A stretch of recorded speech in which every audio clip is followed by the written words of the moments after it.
see behind the curtain, I see the analytics, and they get like, they're very popular, I'll say that, in comparison to my other stuff.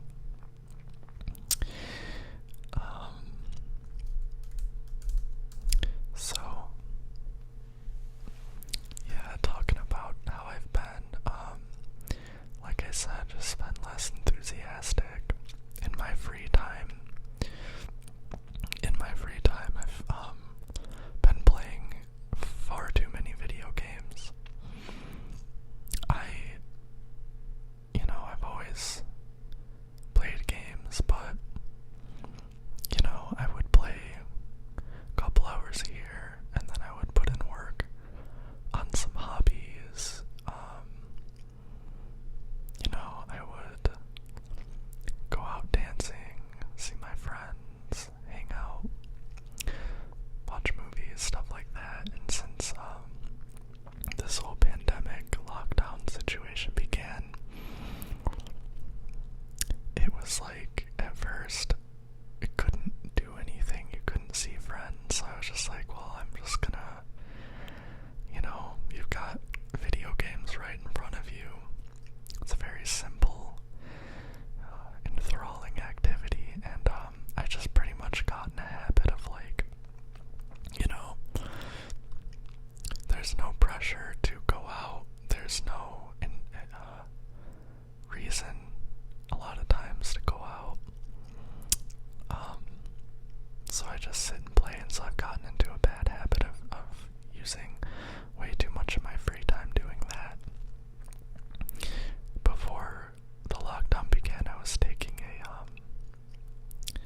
stand-up comedy class, and that was awesome. That was going really well. I wrote some jokes that my classmates really liked, and I felt like, okay, I kind of know what I'm doing. And then that had to stop abruptly, because I was like halfway through that class when the lockdown started in March. And I regret some of how I've used my time, because there's been so much time for creative work, which is pretty much the main fulfillment in my life. And I don't know, I just, there's something about, I don't find reclusivity to be encouraging for creative work. I have to go out, I have to have social encounters and things like that to feel the kind of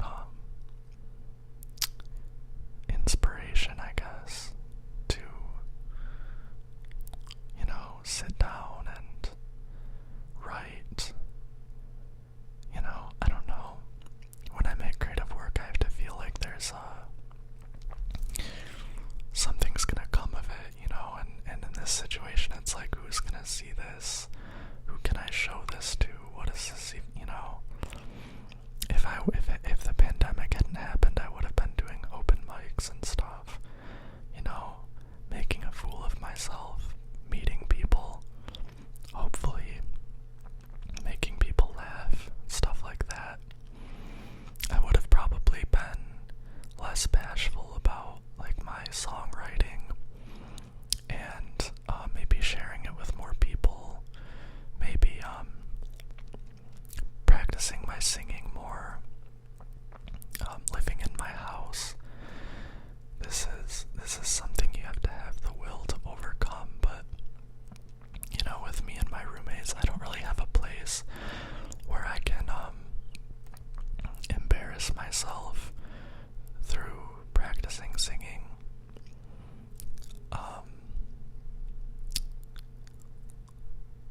So yeah,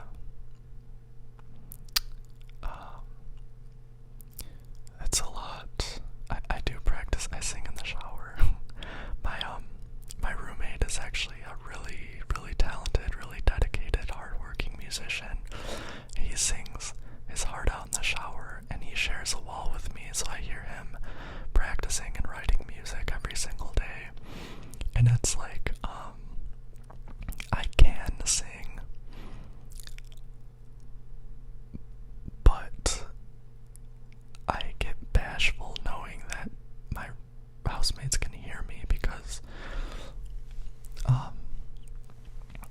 not as good as him, and not just comparing myself to him. It's like, I don't want you, when you're learning to sing, when you're learning to do any kind of music, or you have to sound bad a lot,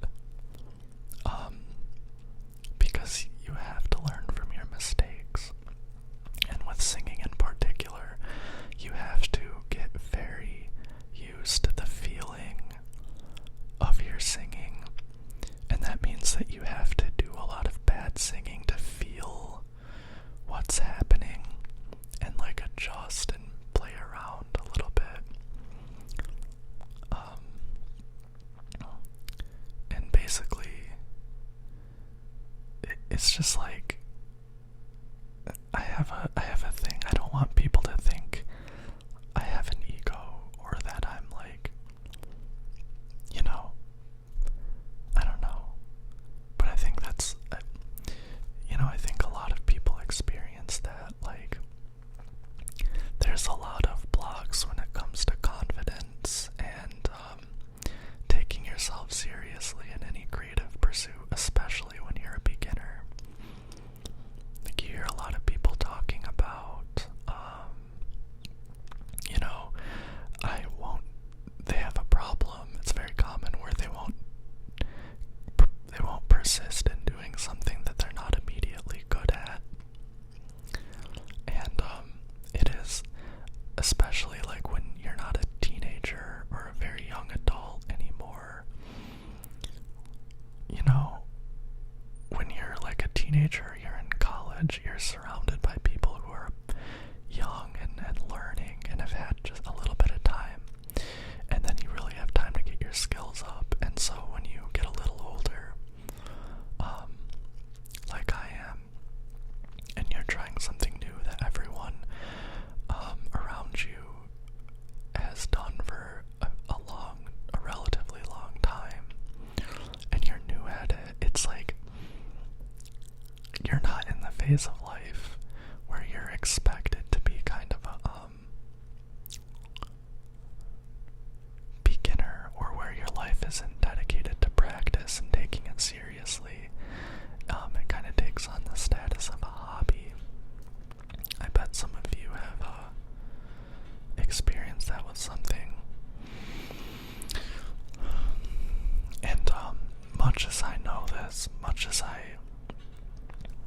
when I have something creatively that I believe in, that I want to work on, I do believe in it, and I know in my head that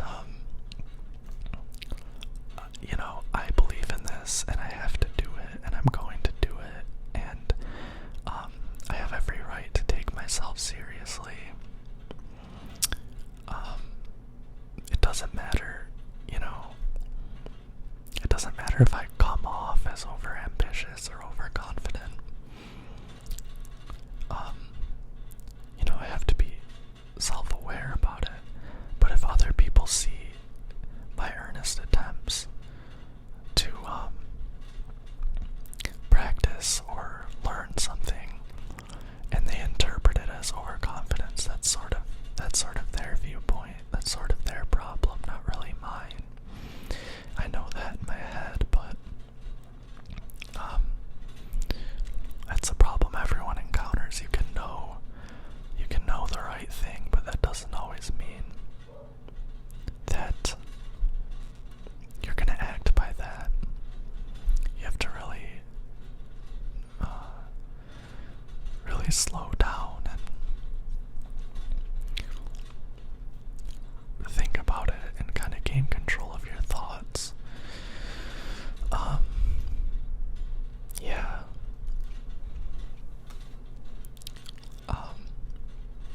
Even in things that aren't creative, I feel like everyone has things that they want to do or have to do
not saying that just if you believe in yourself it'll come true or anything like that, but it's just that, like,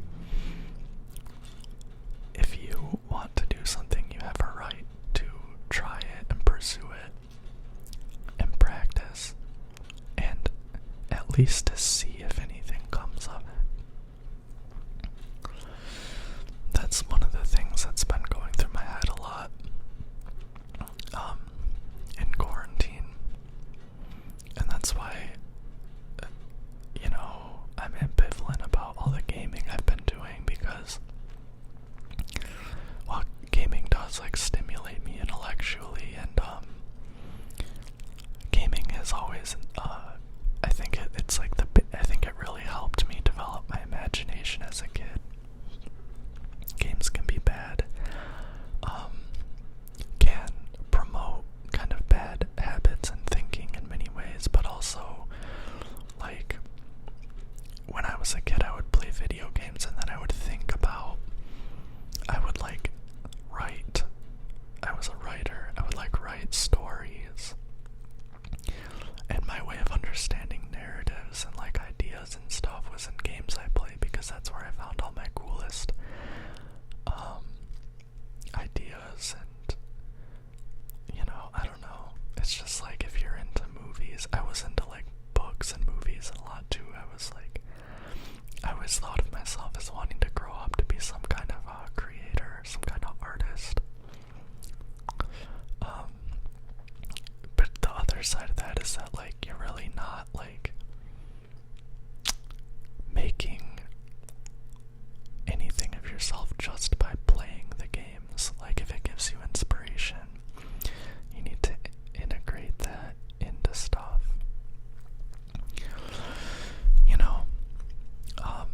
But then another side of it is, like, relaxation is very important.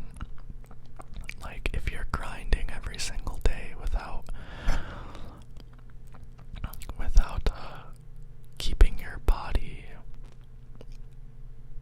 in good shape, like, which requires relaxation and leisure, because, like, stress will cause, like, my muscles are always, like, tensing up and getting knots in them, and my best friend who lives with me, like, knows how to give massages, and I'll just, like, feel it, and I'll be like, he just always comments on how, like, exceptionally tense I am as a person, like, habitually. And a big part of that is just, like, because of, I don't have great ways of processing my stress. And if you come to ASMR, I'm sure that you think a lot about relaxation and stress and recharging and stuff. But you've got to allow yourself to relax. But another thing, but when I play video games, it's also, like, sometimes I'm really not relaxing. Like, I'm like my friend has been playing Bloodborne with me. Like, I have Bloodborne, he's been, like, walking me through it, and Bloodborne is like Dark Souls, like a famously really difficult game. It's very dark and beautiful, and it's awesome and fun, but, like, you don't relax playing Bloodborne. It is effort, And so, I wouldn't just say video games are a source of relaxation. But, yeah. On that topic, I just, like, talk about some of the games I've been playing. So I finally beat Persona 5. And, Persona 5 is, like, a must-play. An absolutely amazing game. If you're not familiar with Persona, it's like, one part life simulator. Like, you're a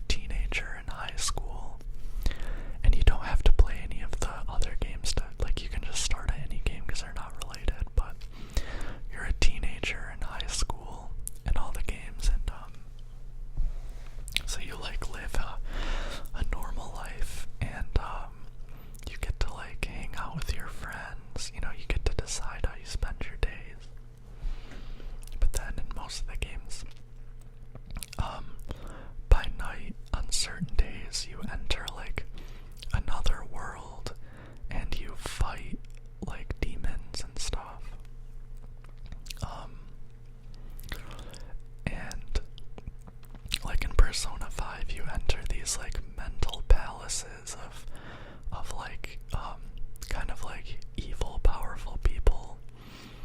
And like there's one, the first guy is like a teacher who's abusing is a coach who's abusing his players and on the volleyball team.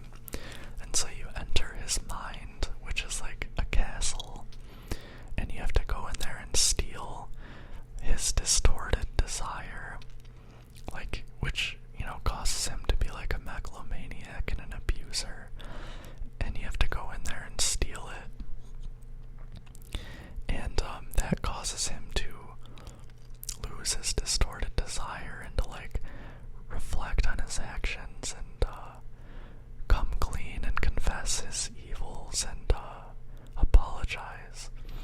And it's cool because you're not just like killing bad people, you're like making them change, you know. But anyway, so those palaces are full of like mental demons and stuff. And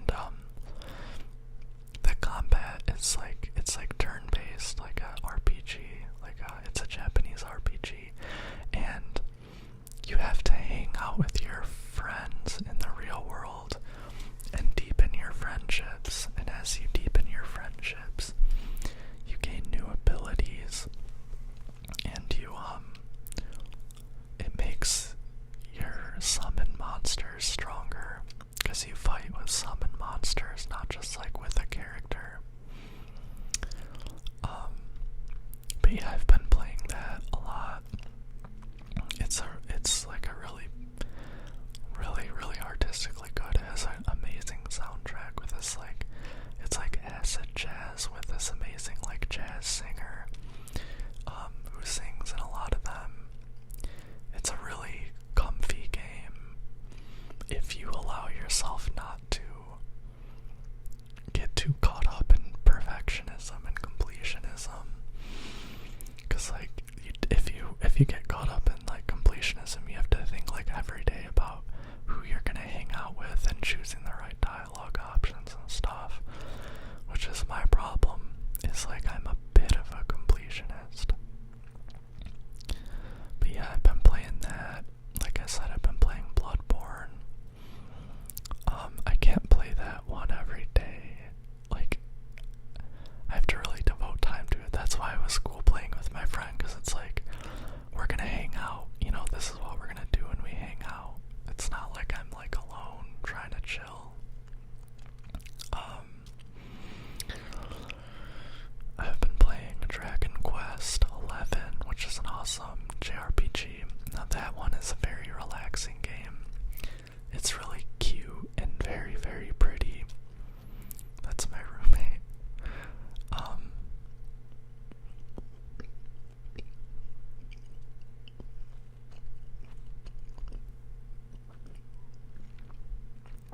And then I've also been playing Persona 4.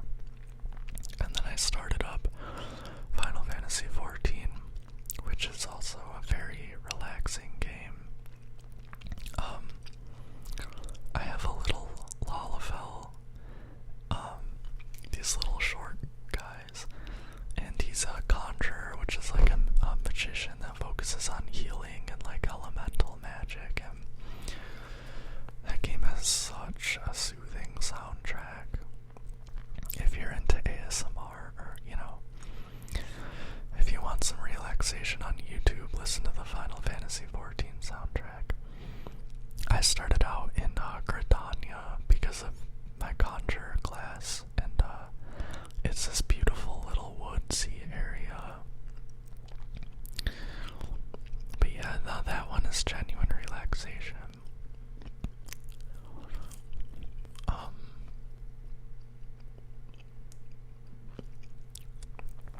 Yeah, these have been, I mean, it goes without saying, it's been a very wild 7 months, and we can't blame ourselves for how stress is affecting us, because things really are terrible, and humans have a way of adjusting to their circumstances.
was paying off, or,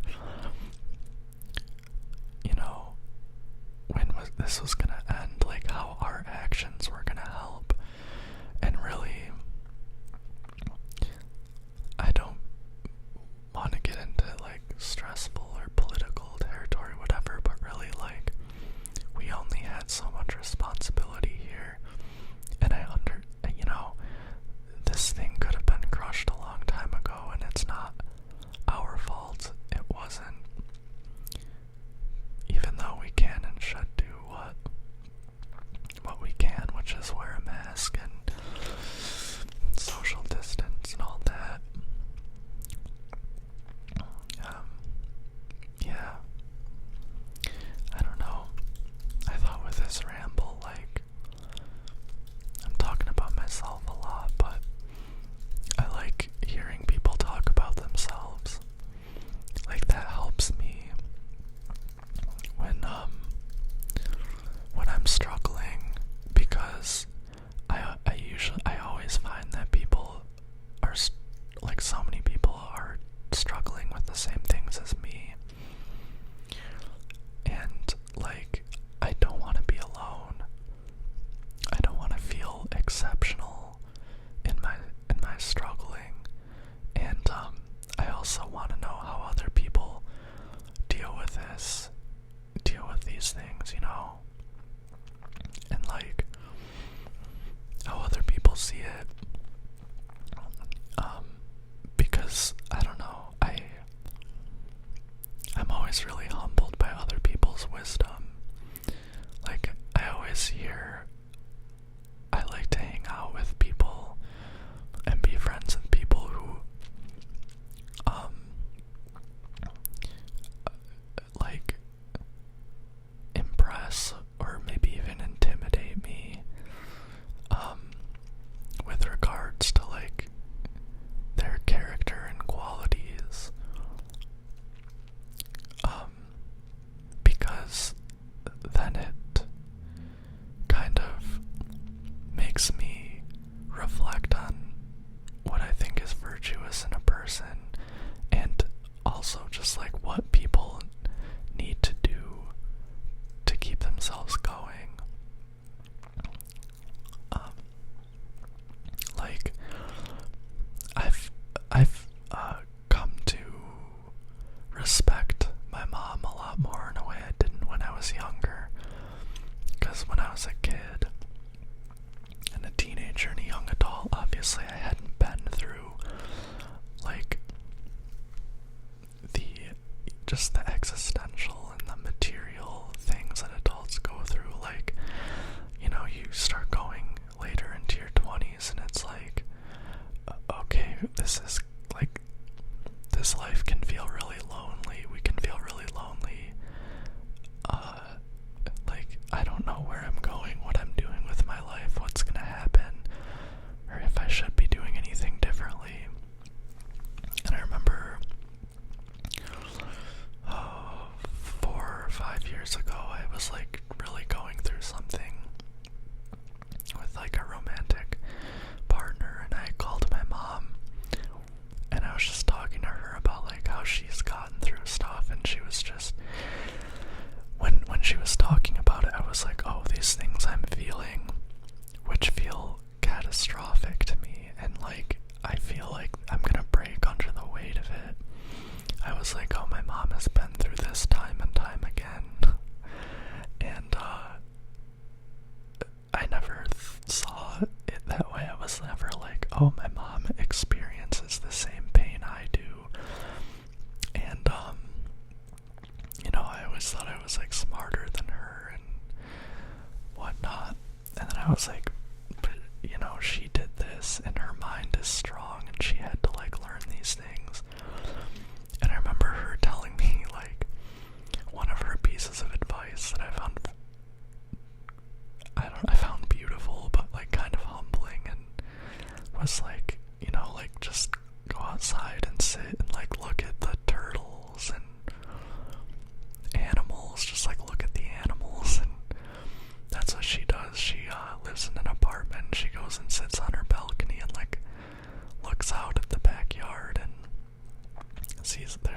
she's had a turtles nesting under a tree before. It was really cute. She like put there was like turtles laying eggs under a tree, and she put up a sign at her apartment complex like not to disturb the turtles for like the people who were like mowing the lawn and stuff. Which was funny, but it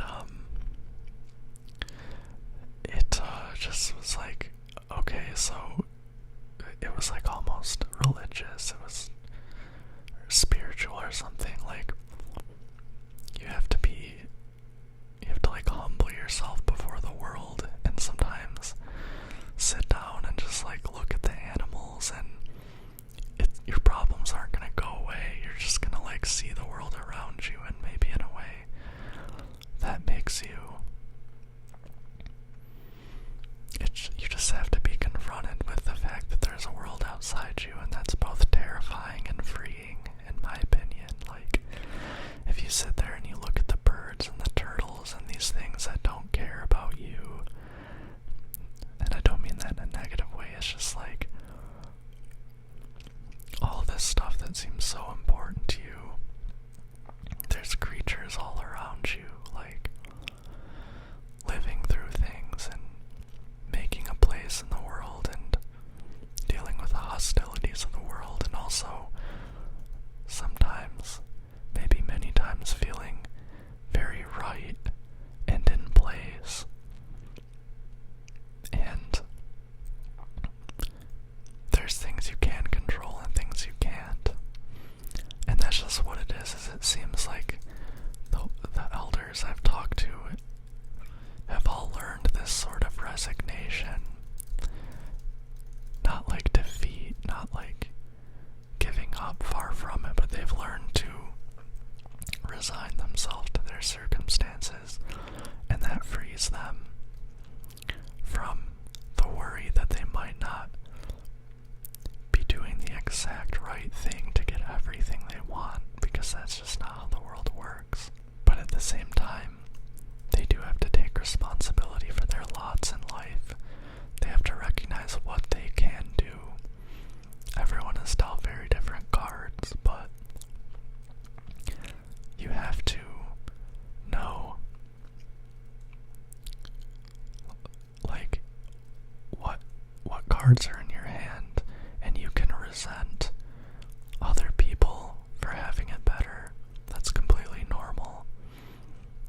But you will never get through your life. You'll never feel any sort of peace if you can't just recognize what your circumstances are and what choice you have. I could get like all philosophical and stuff,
is frustrating though.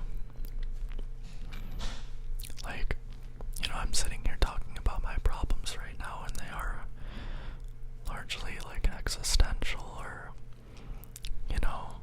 mental health kind of self-care things. I, thank God, have not had to deal with like being super broke or anything like that, and I'm very grateful, and I try not to like take up too much space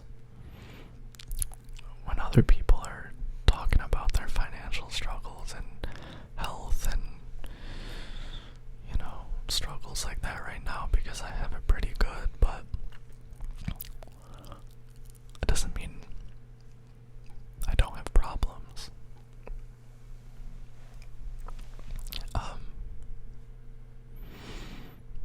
Yeah.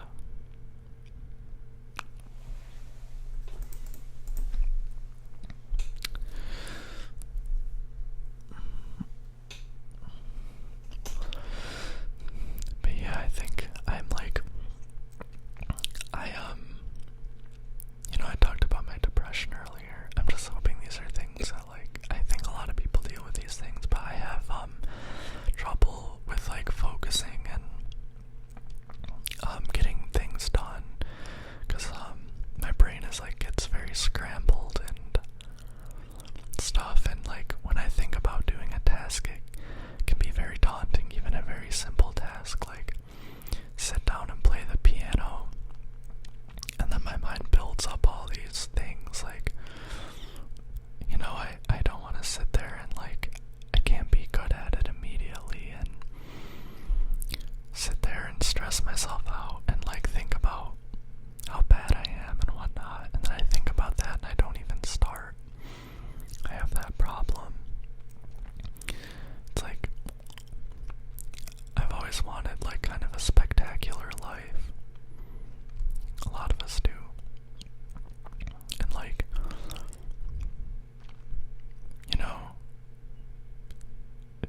life isn't really spectacular for anyone. Glamour is, it's like cliche to say at this point, but it's sort of like how on Instagram everything is filtered. People are only showing you what they want you to see. You don't know them. Even those really beautiful people, honestly, like, it looks like influencers live very boring lives. It's not just a cope. I think that really, like, if you have to spend your time like getting good pictures and like doing skincare and going to the gym and like managing all this social media, and then traveling, like, they get to see the beautiful sights and lay back and this and that, but they've always, I don't know, it's like, I don't know if I was living that life, like what would really be fulfilling me? And I'm not judging them or anything, like, it's theirs to deal with, and like, they're people. I think that there are, if you're a very narcissistic person, you might find like inherent joy in just getting attention and everyone thinking you're beautiful and cool and whatnot, but I don't know. But that thing is like, it's easier said than done. Like, you can't just like delete these ideals you have in your head.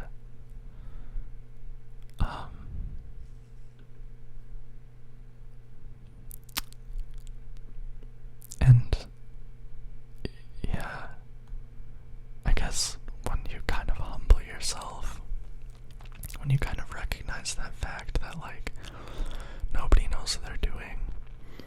I really like that Rick and Morty quote on the episode where like they're surfing. I don't remember which episode, but Morty like sees himself die in another dimension and then has to bury himself in the backyard of his house in his home dimension, and he's like freaking out, but his sister is going through a hard time, and he tells her like, nobody exists on purpose.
is what I'm doing right now. This is what I'm doing today.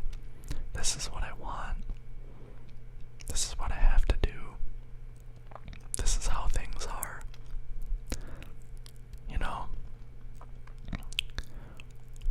People are duped into applying these templates, thinking that these templates handed to them through the media and stuff, and it affects their day-to-day actions. They want to be they have to find standards in the media to hold themselves to, and the media gives them their whole framework for thinking about their lives and such. So it's not purely existential, it's also political. It's complicated. But just to bring everything back, yeah, I think it's just, if I were to just be okay, I'm just gonna sit down and write a joke, write a stand-up set or something, and that's what I'm gonna do right now. That's what I'm gonna do today, and not expect it to lead to something that I believe has to happen. That's really freeing, and it just really calms me down. And I'm probably saying this to a lot of people who already know this. I came to wisdom like this later than a lot of people, just because of the kind of mindset I developed as a kid and a teenager and a young adult.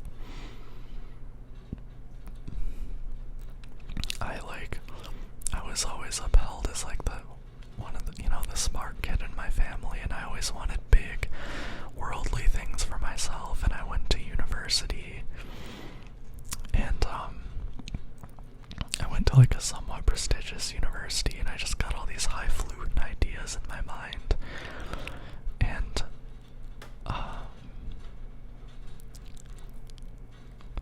I didn't I shirked. I just put off basic wisdom. I thought, I'm the worldly one.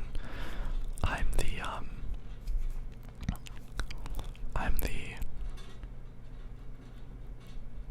open-minded, expansive thinker, and I don't regret that, because I think I really like my worldview, and I'm happy that I have come to see things the way I have, because I do think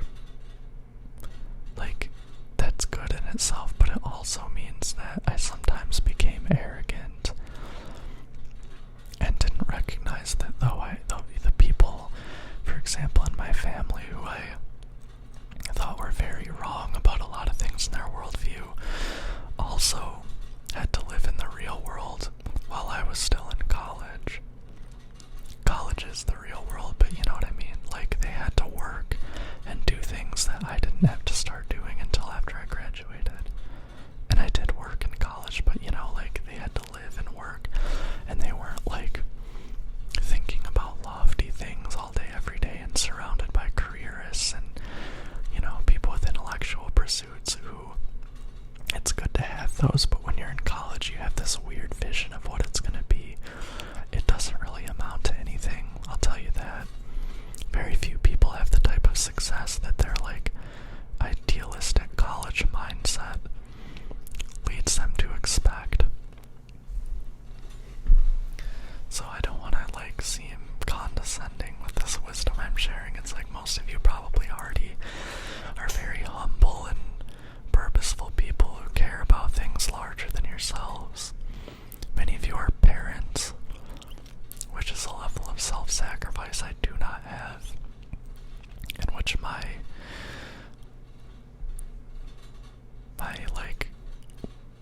outlook throughout life has not led me to. I do admit I'm kind of a self-absorbed person. I don't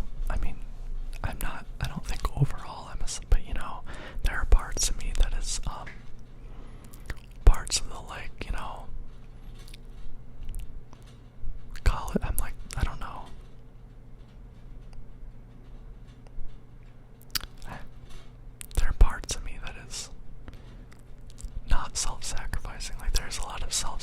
advice that I have not learned, that a lot of people in my family and a lot of my friends from my hometown, like, have learned.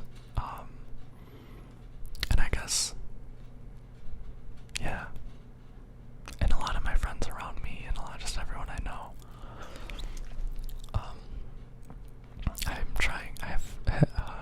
have learned working on my therapist on not saying, like, disparaging things about myself, like recognizing room for growth without judging myself, because if you judge yourself, I think judging yourself is a way of shirking responsibility. I think a lot of times people are hard on themselves. It's like, it's just kind of the easiest way to avoid taking responsibility is just to call yourself a name, as if it's like determined. A lot of times I'll be like, oh, I'm like lazy, like I'll say that, and like, that is true in some respects, but it's like, if I just call myself lazy, I'm making an excuse, you know? I'm just I'm putting myself down. I'm telling myself and others that I can't be expected to be better than I am. I believe everyone has limits, everyone has characteristics that they can't get rid of and whatnot, but if I just say I'm lazy, well, what is that gonna do for me, you know? Like, what's it gonna do for other people, you know? Like, oh, I didn't do this because I'm lazy, you know, does that console them to think, oh yeah, he didn't turn that thing into me on time because he's lazy? Like, that doesn't help them. And it also, I mean, you're also telling them, don't expect more from me. And if you know that you can do better than that, if you know in your heart you can do better than that, then don't call yourself lazy. Just stop and think, what can I do right now? Instead of calling myself lazy, so that I don't have to call myself lazy. Yeah.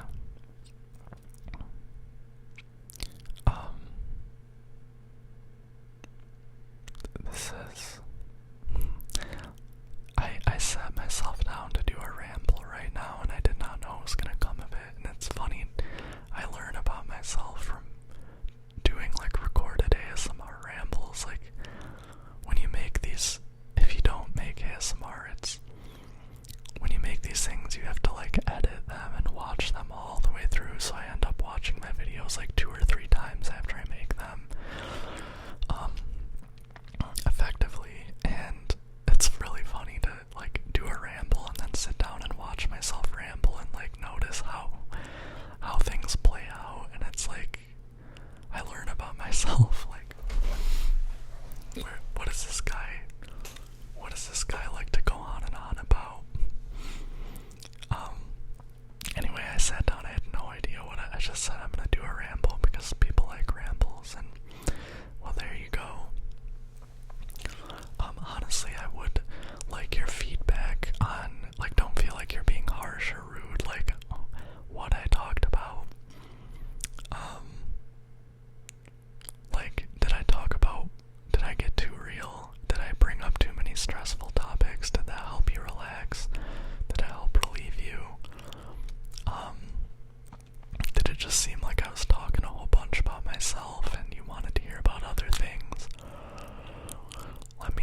I stopped recording, a 45-minute to an hour recording just gone.